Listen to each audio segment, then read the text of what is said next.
If people turned off cable news and turned off social media and just looked next door at their neighbors or looked at their coworkers or walked down Main Street, they'd realize that actually the world's a pretty good place.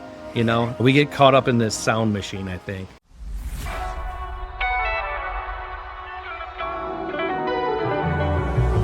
You're now listening to a new episode of Gratitude Through Hard Times. Gratitude instills humility. Gratitude removes the ego. Gratitude helps empower the best in others around you. Our goal is to guide individuals and companies to practice gratitude so you can live a longer, happier, and more successful life. Get ahead of life with connection and purpose. This is Gratitude Through Hard Times with Chris Shembra. Well, good afternoon, ladies and gentlemen, and welcome back to another episode of Gratitude Through Hard Times. It's your host, Chris Shembra, and today is a little bit of a rainy day in New York City. It's June in the city after the Knicks just won their first championship in 53 years. We got the World Cup going. We got the Pride Parade coming this Sunday. There's lots of energy in this city, and what an honor it is to be here with you all today for another great episode of this podcast. To all the loyal listeners out there, it's good to see you, old friend. As you know, some of my favorite moments throughout the week are when you email in your thoughts, your questions, your comments about this week's episode guest. So my inbox is open, and keep those thoughts flowing. Your support through the years is what's helped us stay confident in bringing more human-centric material to you each and every day. To all the new listeners, it's nice to meet you. I don't know how you stumbled upon our humble little corner of the internet, but it's good to see you. It's nice to meet you. If you look back through the podcast episode archives, you're going to see our 8+ year commitment with this podcast to just bring on good people to share their human stories. I know some of y'all might have come for go-to-market strategy or a how-to list to get rich quick or whatever you came for, but you're not going to find that here today. Today's going to be a good conversation from a great leader on how to bring more human-centric leadership into your life. We're going to invite you to click that subscribe button and join us along this journey by the end of this podcast.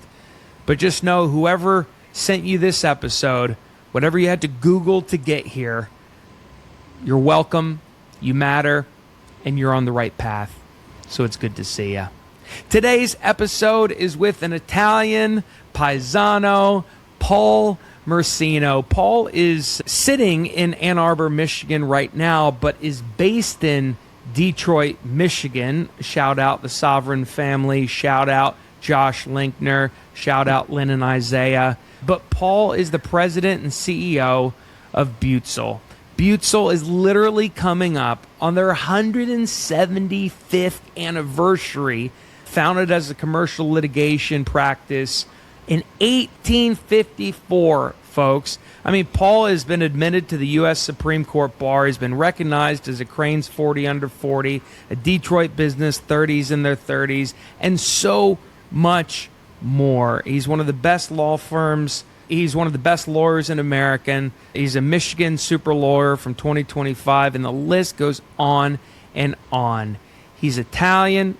He went to a great Catholic school. He fights for the First Amendment rights, and he's a man that balances both running fast and hard with hustle now, as well as giving back to the community through a long-form charitable trust and honoring the 175-year legacy of the company that he now stewards. We're going to be talking about so many amazing human-centric things in this podcast. Not too much go-to-market law firm strategy, but nonetheless, it's good to have everybody here on this podcast.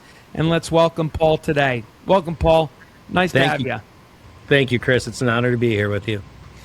Now, Paul, we are going to go on a journey today, a very human-centric journey. And to kick us off, we always like to ask a very simple question. So this question we first asked around the dinner table on July 15, 2000. For you and for all the new listeners, I invented a bowl of pasta sauce a long time ago and decided to feed it to my friends to see if it was good or not. And so I hosted a dinner party, July 15, 2015. I invited 15 of my friends that didn't know each other over to my home for food. And at that first dinner, at 7:47 p.m., which is a much longer story, but it's now the name of our company, we paused and we asked a very simple question to the dinner table. We went around sharing our stories. The room came alive, and we haven't stopped since. And so today I'd like to kick off our podcast with that original question from Pasta Sauce 11 years ago. Paul, if you could give credit or thanks to one person in your life that you don't give enough credit or thanks to, or that you've never thought to thank, who would that be? You say it's a simple question. It's tough for me because I have so many people I could thank, and I recognize that I'm blessed in that. I've had some great mentors. Guarantee you I do not tell my wife enough how much I love her and how thankful I am for her. So she would be top of my list. My parents, my siblings, I actually talk all the time how we basically won the lottery having been born to our parents. We were very blessed, grew up in a loving household. They set us on the right course for life. So I'm certain I don't tell my parents enough how grateful I am for them, my brothers and sisters, friends. I will focus on one, though, so I can actually give you, my wife first, my parents second. There was a professor I had in undergrad, and at the time I was studying business and thought I was going to go out into the business world, and I took a business law class with Professor Delois Liepart, and I thought, I kind of like this law thing, and I was checking it out. At the end of that semester, she put on a mock trial competition where she assigns people roles, some as attorneys, some as witnesses, and you actually put on a little pretend trial. And I won that competition. I enjoyed it. And she came to me and said, well, what do you think about starting a mock trial team that goes around the country competing against other schools? And I said, I'm in. So she and I founded it.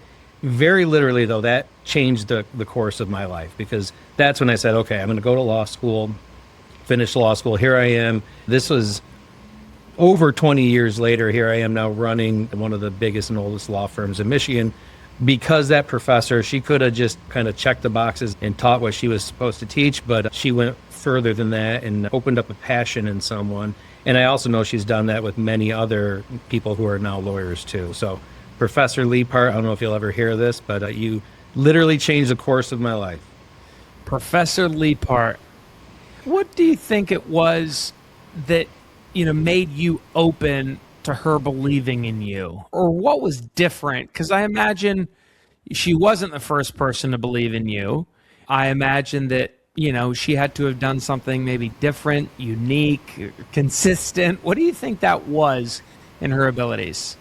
I think it's just how open she was with her time, how giving she was. I mean, we used to travel on the weekend, and she was not only our coach, but she would drive our 12-passenger van down to Indiana, to Minnesota, and she had young children at the time. She was sacrificing her time, and there's no glory in it for her, and she didn't make another dollar out of it. It was simply to give back to others. She used to always like to use the term that steel sharpens steel, and iron sharpens iron.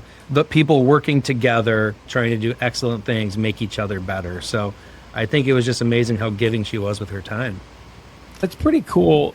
When we think of society, when we think back on how we were raised, we always have this random teacher or some kind of a counselor or some kind of a sports coach or someone who's volunteered their time for the well-being of others that didn't get paid for it, and it shaped someone's life. Do you think the world still has that? Or what's got in the way of us wanting to do that for others? I sure hope the world still has that. It does seem for whatever reason that we're just busier. And maybe that's not true. Maybe we're just self-centered in that outlook. But everyone's just rushing from one thing to another. It's hard to stop and smell the roses or reach back and find someone that you can pull along with you. But I definitely know it's still out there. And to give some examples, I had coaches. I used to play baseball and football growing up, and I had coaches that devoted time to me. I now get to coach my sons and their friends in Little League and flag football, and other parents are doing it, and refs are doing it, and grandpas are doing it. I see it, on ball fields all the time. I had some people, I was the first attorney in my family, so I didn't know what I was doing when I thought about law school. There were some people I was put in touch with who were very generous with their time and met with me and took my phone calls and kind of talked me through things. So I've committed myself that anytime anyone reaches out, even perfect strangers reach out to me on LinkedIn or something and say, I'm thinking about going to law school, I'll stop what I'm doing and talk to them because someone did that for me. And it's not just me. I have colleagues that do the same thing. Through our charitable trust, we get to work with nonprofits every day who are out there doing this, just trying to make the world a little bit better for people. So it does still exist for sure. Sometimes we've got to slow down a little bit, recognize it, name it, and feel it, but it's still out there. It's interesting, and what I think such a great answer. What you're saying is the world is a better place than we give it credit for. It's out there. You got to slow down to recognize and label it. Yeah, and I tell you what, too, not to get on a soapbox here, but I think if people turned off cable news and turned off social media and just looked next door at their neighbors or looked at their coworkers or walked down Main Street, they'd realize that actually the world's a pretty good place. We get caught up in this sound machine, I think. All of our listeners, essentially what Paul's talking about is that it's companies statistically make more money feeding us negative news. For every one negative word that you put in a news headline, it increases click-through rates. And so there's a big money monster that good news is up against. But in our Rolling Stone column, we've been privileged to run a column for Rolling Stone magazine for the last 5 years. And one of our columns, I believe last year or the year prior, was quoting a study, this 70-year study on human kindness. And long story short, what the study found is that human kindness actually hasn't dropped. It's just that our perception of human kindness has dropped. And so maybe we don't need more kind people. Kindness just needs a better PR. We need to see it, label it, and recognize it. Highlight the good. Amen. I think Hilton Hotel calls it inspecting excellence. It's about focusing less on what's going wrong and elevating more of what's going right. How does that show up in your leadership style? Well, you just hit on one of my favorite words, and anyone who works at my firm will tell you that I use the word excellence all the time. And that's our bar. That's our goal. We know we're humans, so we're not going to always, get it perfect, but we're always shooting for excellence. And that's key, but then I think the next part is important, is just as important. Once we think we've obtained excellence, we then stop and say, okay, how can we do it even better now? So we're never complacent. We're always pushing forward, but not in a militant way. It's fun to go to work when everyone around you is working really hard, striving to do their best. And there's just an energy that comes with it. So if nothing else, I want to instill and maybe create an atmosphere where people know that they can go for it.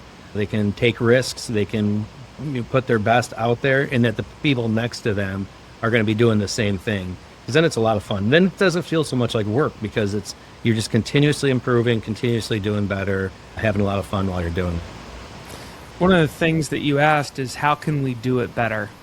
One of the things that we teach, and our listeners, I think you all are familiar with me saying this, for many years we've taught this 3-part military-style debrief that we learned from others, that we learned from Admiral Mike McCabe, but we now teach to others. It's a 3-part question that all you listeners can use to help things go more right. Number 1, you use this as a debrief after anything you do to pursue excellence. Number 1, what went well? Number 2, what could have gone better? Number 3, what are we going to do differently next time? See how that line of questions isn't a negative past problem identifying necessarily. It's future solution oriented.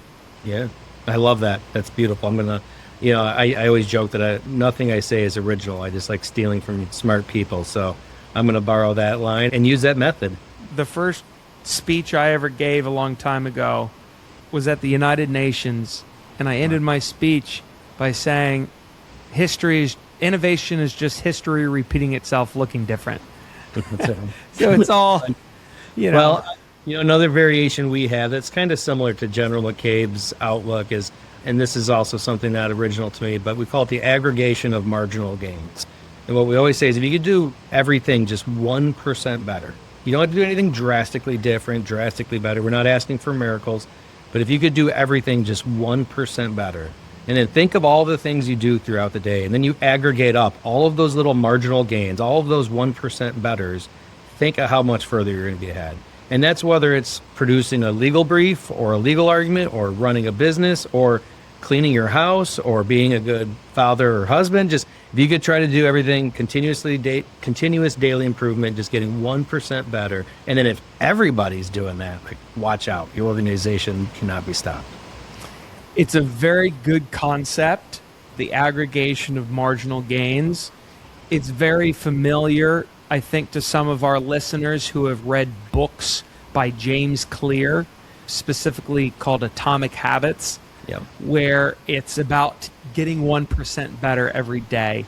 And the cool things for all our listeners, if y'all get 1% better every day, you'll be 37 times better within the course of a year. Just by tiny 1% shifts. But Paul, can I ask a polar opposite question? Please. At what point do we need to triple check that we're going 1% better in the right direction? Because I think it's never been easier to run fast in the wrong direction. AI has amplified our ability to keep getting better, more efficient, optimized, and productive. What kind of checks and balances do you put in to make sure that we're rowing in the right direction? It's a really good question. It's a nuanced answer, I think, because on one hand, I'm not afraid of running fast after something, experimenting, trying something. Matt Ishbia, who's a famous entrepreneur here in the Detroit area, he said his business always moves fast because either they get it right and you might as well get there fast, or you get it wrong, you might as well find out sooner rather than later so you can adjust and move another way. So moving fast isn't necessarily a threat or too big of a risk, obviously within limits and within reason. But I think the safeguard there is just working as a team. I think if you're working as one individual, you're right, you can be lost in the wilderness, going the wrong way, maybe even have vertigo and not know it. But if you've got a good team and everyone's kind of rowing in the same direction, and a team that's honest with each other, not in any sort of brutal or critiquing way, but just, in a loving, honest way, saying, hey, I'm not sure that's the right thing there. And sometimes the whole team might be wrong, and then you'll find out. That's what the market tells you eventually, is that maybe that wasn't the right way to do things. But taking risks is okay, but doing it within that team framework where people are kind of checking and balancing each other, I think is important. Are you a fan of Kim Scott's Radical Candor? Yeah, absolutely. For all our listeners, what Paul's talking about is when you're working with the team, according to Kim Scott's Radical Candor, you got to balance being loving and supportive on people as well as really tough on people.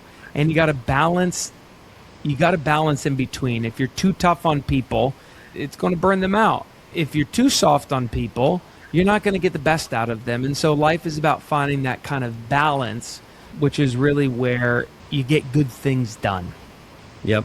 Coach K, the famous Duke basketball coach, he's retired now, but he talked about that in his huddle. He wanted his guys to be so tight and so close and to frankly love each other so much because they're a team and a family that one of them could look at the other one and say, you really messed up. And he used a four-letter word for messed up. You really messed up that play. But they know that the person is saying it from a good place to help the team so that now they're all doing better. And because like in sports and business and whatever you're doing, things move fast, things are flying. So the more you can just kind of be honest, you don't have to be brutally honest, but just the more teams are looking out for each other and you've built that trust to do it, I think it goes a long ways. Trust is one of the core values of your company. I believe that there's a 3-part formula for achieving excellence and gaining wisdom as an organization. The first is just building trust. The second is introducing productive conflict and constructive challenge, where you actually use different techniques to get the best out of each other. And then the third is that you co-create new behaviors, rituals, rewards, incentives, whatever kind of thing it is, based on all of that work. And so trust is just the entry point to then kind of like go to war together to get the best out of each other. Does that make sense? Oh, absolutely. No, I love that. And for us, as with any company or organization, there's different directions that trust might go. It's laterally with the person sitting next to you in the office next to you, your colleague, being able to trust each other to jump in, have each other's back, things like that. And then outwardly with the client, our clients have to trust us with their livelihoods, with their companies, sometimes even more. So we're always trying to instill that trust in every direction, whoever we're interfacing with. It can't just be a select few. It can't just be internally or can't just be externally. It kind of has to be the full package. What are 3 things that people can do tomorrow to build a more trustworthy relationship with the people around them? It could be something as simple as talk less, listen more. Yeah. Or it could be give greater gratitude. Or like, what are 3 things that you kind of have been your go-to hallmarks through your career? Let's see how I do on your pop quiz. But I think communication is huge, and that's on so many levels. Just being able to communicate with your team often, openly, honestly, that goes a long ways. It's tough when something's not working out, but people don't say it, or someone's just not jiving with whatever's going on, but they bottle it up. And same with any relationship you have, just communicating. I think I tend to over-communicate, and sometimes it might be a quick text or an email constantly, or talking with my team nonstop all day, but communication's a big part to building that trustworthy team. And then I mentioned it already within the communication, but honestly, communicating honestly and openly and candidly, I think goes a long ways. And then also receiving it, right? It's not just about kind of giving the communication or giving the feedback. It's also receiving it, soliciting it, and using it to grow. It's such a beautiful 3-part framework. I mean, communication is really kind of like everything in the world that, we'll have left after we go full AI. Communicating human to human will become more important than ever before. But here's the paradox. Here's the challenge. There's a great study that came out by Workday called the Workplace Human Connection Index. Oh, I've got sticky notes on it. But one of the parts of the study they found is that 86% of employees surveyed have said AI has helped them become more productive. 43% have said AI has freed up time they could use on connection, collaboration, team strategy, but only 28% of people are using that newfound free time for cross-functional collaboration, networking, team strategy, and 33% of employees surveyed rarely or never have conversations with colleagues that go beyond transactional work-related tasks, and they prefer having that with AI because it feels judgment-free and it's less socially demanding. Isn't that crazy that we're kind of going there? Yeah, and when we think about kids who are going to grow up, natives in that world. I mean, it's AI, like so many tools, there's a lot of amazing good it will do. But like any tool, you can use it for bad, or you can overuse it, or you can use it in ways it's not supposed to be used. So it's going to be an interesting challenge for us as a society, as parents, as leaders, as coaches, as all of us, just how we're going to navigate that. And I don't know that anyone knows what that's going to look like yet. Well, I'm glad you're thinking about it, and I'm glad you're thinking about your family, and I'm glad you're thinking about that next generation, because ultimately, the way that Dr. Leapart, or Professor Leapart, invested in you for your own future well-being that they will never be a part of, we, listeners, we have to step up and be that for others. It's interesting, a lot of new technology, not just AI, but a lot of new technology is always built with a youth-centric mindset. It's always built to capture what the youth are doing, and then all the rest of the generations just like follow those behavioral patterns, right? If the youth liked short form video, now every generation likes short form video. If the youth like clicking like on something, now everybody likes clicking like. And so how do you think, Paul, about the opposite, which is carrying an elder, mentor, teacher mindset in a world that's built to literally serve what the youth want? Like, how do you balance that, right? You've got entry-level employees, you've got senior partners, you've got a lot of wisdom across multiple generations within a very old firm. How are you balancing that? Well, we take mentoring and training very seriously. And I should point out, too, a lot of that was because our younger associates told us, like, we're craving mentoring, we're craving training. We don't mind coming to the office. It's just, we need you here, too. So we listened to them and we took that to heart. So we're trying to do more, be a little bit more purposeful about some of our mentoring, some of our training for not only our younger attorneys, but all of our attorneys. I am a firm believer that to have a shared culture, which I think is important for any organization, you have to have a shared history. So we talk a lot about where we've been, about our almost 75-year history, about different things that the firm's been involved with, that different attorneys have accomplished throughout their careers. We're actually working now on a history project. We're hoping to write and produce a 175th anniversary book, like a history book on the firm. It's been really fun digging in and doing some of the research for that. But just, again, communicating, right? We talk often. We talk in big groups. We talk in small groups. We do, formal training. We do also just the kind of come pull a chair up to my desk and let me show you what I'm working on here, working in small groups. We do something where once a week, text message gets sent out every Tuesday morning, 9 a.m.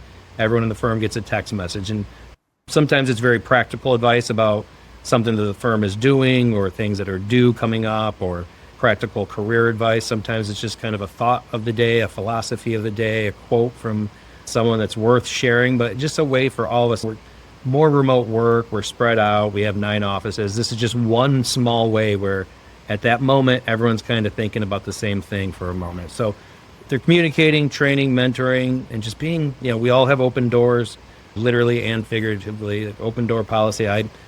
We have a summer associate who asked to sit down for coffee with me for a half hour. I said, of course, let's talk. Let's just talk about your career or whatever's on your mind. So I think it's incumbent on us as sort of the leaders or elders at any organization to pass it down to the next generation. What you were saying earlier, I was just looking up some stats with my eyes. To all our listeners, I hope you're listening to what your Gen Z and almost Gen Alpha workforce is saying. They actually want to be back in office. They want to be able to show you that they want to learn from you and that they are indispensable. Remember, if you are trying to navigate just the technical aspects of whatever this AI revolution looks like, and you're not addressing the AI anxiety that comes with it, you're missing a massive, massive human opportunity as a leader to say, I see you, I hear you, and I care about you. Please stay. And Paul, I think you do a wonderful job of being visible and being attentive and being engaged. You're literally calling me from one of your 9 offices that you don't normally sit in. It's amazing. No, I appreciate it. And I've had some great mentors in my day, people I could turn to, walk into their office, call them on the phone. I also have a great team around me, by the way. I've got an amazing C-suite, an amazing board of directors, some of the best attorneys in the state, if not the country. So to work with a team like that, and every single one of them, every single one of us is there for someone else. And we don't just speak it, we live it too. Going back towards the beginning of our podcast, you were talking about how iron sharpens iron, and you learned that from Professor Lee Part. What is a hard thing that you need to be doing more of that you have either become atrophied from doing or are consciously avoiding? Oh boy, it's really tough just to balance everything for all of us, right? You want to work full time, but you also want to work out, and you also want a family, and this myth of having it all, it's tough. It's really tough. So I think at certain times I'm leaning more in one direction than another, and momentum takes over and you start leaning more into work than you maybe usually are, and now you're not working out as much as you should be. Or sometimes too, and I love when I get the moments, I lean into my family and unplug and spend the time with them. And that's one I'll never regret. But then you got to kind of pull yourself back out at the end of the weekend and lean the other direction. So it's just a constant, when you're driving down the road, you're kind of constantly direction shifting or nudging or moving the wheel just a tiny bit. You kind of have to do the same thing with your own life. When you find yourself leaning too much in one direction, pull it back towards the center a little bit. You just find that balance. Balance is tough. I certainly don't know the answer. Yeah, and maybe balance isn't even the right word. Jeff Bezos says work-life balance isn't a thing, because that kind of presupposes that one takes away from the other, or as you push on one, it pushes down on the other, or something like that. He calls it work-life harmony. And he says, you know what? I love work. I love going to the office. I love being in meetings and cranking out new strategy. And that makes me a better father, husband, friend. But I also love unplugging and just being with my family and doing my personal stuff. But then that gives me the energy to go back to work and dive in. So he refers to it as the work-life harmony. And maybe that's what we're always kind of striving for. I think it's interesting, and Jack and I will have to do research on this philosophy, but what it sounds like you're saying is that life shouldn't be 40% here, 20% there, 51% there. It should be do it 51% there so you can do it 51% over there so you can do it 51%. I mean, not the right numbers, but Yeah. the sum isn't 100. That's right. I think that's right. The sum of balance would be 100, but the sum of harmony sounds like more than 100, which is a good thing. Yeah, I think that's right. Well, Paul, I want to start, landing this ship and honoring your time. You talked about what you loved about Professor Leapart was that you did mock trials and you learned the craft of being a trial attorney. And that really shifted your whole outlook on life. What can the world learn from trial attorneys about respectful dissonance, disagreement, dissent? We have low emotion regulation, low distress tolerance in America right now. But I think trial attorneys, in order to be really excellent, really service-oriented, you got to learn how to navigate those disagreements, respectfully. How do you do that? I mean, you even defend that when you defend First Amendment litigation, but how do you do that? Yeah, and I think there's this misconception because of TV shows or movies or whatever that lawyers are just screaming at each other. Whoever yells the loudest or pounds the table wins. It's very rare in real life, and those are the people who usually aren't the most successful. First of all, you have to convince other people of something. So you have to take the facts as they are and convince whether it's a jury or the judge to see it your way. So you kind of got to put your ego aside, put your preconceptions aside, and find where do we have that middle ground where we can, maybe you'll agree with me, maybe you won't, but at least you'll see where I'm coming from. And then obviously the end goal is to get them to agree with you. So I think that's a big part of it, just working. It's no different really than working together, than trying to reach a common goal. It's a lot less, people think of it as a boxing fight or boxing match or something like that. It's much more collaboration, just getting a jury to come along with you, getting the judge to come along with you. So that's a big part of it. But you can be a zealous advocate. You can be a zealous competitor and still do it professionally and still do it like a gentleman or a lady. And I actually have some very good friends who I met, they were opposing counsel. And when the case was over or it settled or whatever the case happened, we stayed in touch afterwards. And then we realized we had a lot in common and we became friends, because you shouldn't have to finish each litigation matter hating the other side or thinking they're the worst. You can do it the right way. And this is something I'm actually going to be doing some training with our summer associates later this summer, just about the practice of law, the ethical practice of law, but also the professional practice of law. You can do it in a way such that people still respect you, still trust you, even though you're both trying to beat the other. That's how it's done at its best, and that's how it's done right. And I think just in general in the world, whatever your walk of life, whatever your occupation is, you're trying to beat someone, you're trying to win, you're trying to make a dollar, but you can do it professionally. And these days, again, you're not going to find it all that much on social media or cable news or things like that. But in your everyday life, it's more about just doing it the right way so that you can be proud of it when you're done. Folks, there's a line in the first play I ever produced in New York City, which opened on Tuesday, October 23rd, 2012, about Fiorello LaGuardia, the former mayor of New York City. And in the play, we say to the audience, I know you turn your lights off when you leave your home. Do it when you leave your hotel room. You are who you are when nobody is watching. And that's integrity. And what Paul is talking about is negotiating based on integrity. I want to pull up 3 books in closing that remind me of how you just closed out that part. So what Paul was just saying about trial attorneys, about, convincing others of what we think, I really summarize what you said as putting the ego aside, finding the middle ground, turning enemies into friends, and doing it professionally. And I think that if we approach anything in life in that way, we will become successful at it. There's 4 great books, I think, that encapsulate some of that way of thinking. One is called Ego is the Enemy by Ryan Holiday. It's a book that essentially says that, ego is the enemy, and he uses ancient stoicism to back it up. So, Chris, this past Sunday was Father's Day. My wife and kids just got me tickets to go see Ryan Holiday talk. He's going to be here in Detroit. So. Oh, my gosh. Yeah, good time. Have you read all the books? Or any of the books? Most of them, or many of them. Yeah. Have you gone back to the old source material, like the Marcus Aurelius, Seneca?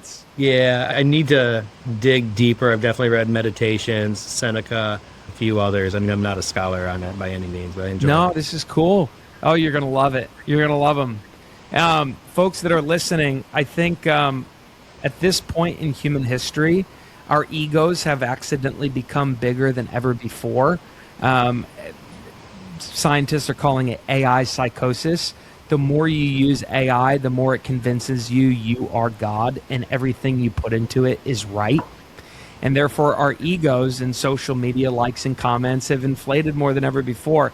And so Paul's saying that success can be found by putting the ego aside and getting humble about it and, trying to find the middle ground. Stephen Pressfield's War of Art is a great book on turning pro. This is a book that says that if you want to break through the blocks and win your inner creative battles and bring great work forth to the world, like a book about the 175-year anniversary of your company, you must break through capital R resistance that lies in each of us, and then break through to tap into this like higher power, capital S self, where creativity and innovation and everything comes from. But in order to do so, you got to stop being an amateur and start being a professional. And amateur lawyers that you see on the television scream and yell to get their way, professionals disagree without disconnecting.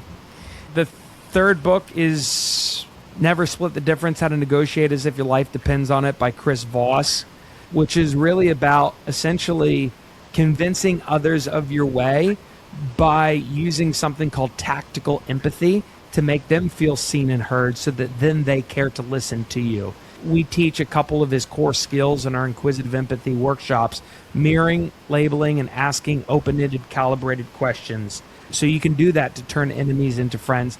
And finally, the most referred book of all time by me, The Anatomy of Peace, which is a big conflict resolution bestseller for decades, which is about looking at the part that we play in solving conflict with other before we go out and solve the conflict with them. So I think Paul's themes and theories for life reminded me of those 4 very tactical books. And if you like those books from listening to this podcast, you're going to like how Paul leads. Paul, if Professor Leapart, first of all, anything to add or challenge in what I just said there? No, and I mean, I'm in good company. That's just because I've learned a lot from many of those books and similar people. So I think we're all we're a product of what we consume, and all the more reason to consume good, uplifting, positive stuff. Like the 175th year book. Coming soon. Coming soon. Paul, if Professor Leapart was on this podcast right now, what would you say to her? I just say thank you. Thank you for being who you are. And again, I know it wasn't anything special about me, and I know she's acted and served in the same role for many other people. So thanks for doing it. Thanks for continuing to do it. And thanks for teaching a young, dumb kid about selflessness. Cheers, Professor Leapart. Paul, any last words in closing? No, I have a lot to be grateful for. I know I'm lucky, amazing wife, amazing kids, amazing job, get to be on cool shows like this. So I'm very blessed, very lucky, and I was happy to come on here and chat with you, Chris. Well, thank you for making the time. As we always say, luck is where, we don't say it, but an old person once said, luck is where preparation meets opportunity. And you've certainly put in the work, and for that we can be grateful. And all the people that you serve can be grateful. So thank you for sharing your time with us. Folks, I hope you enjoyed this podcast episode. We ran the full gamut. But essentially, I think to summarize the episode, life is about achieving excellence. Life is about doing big things together that do good for our world. But in order to do that, you're going to have to overcome the natural tendency for humans to pretend we're busier, more self-centered, and more selfish than ever before in human history.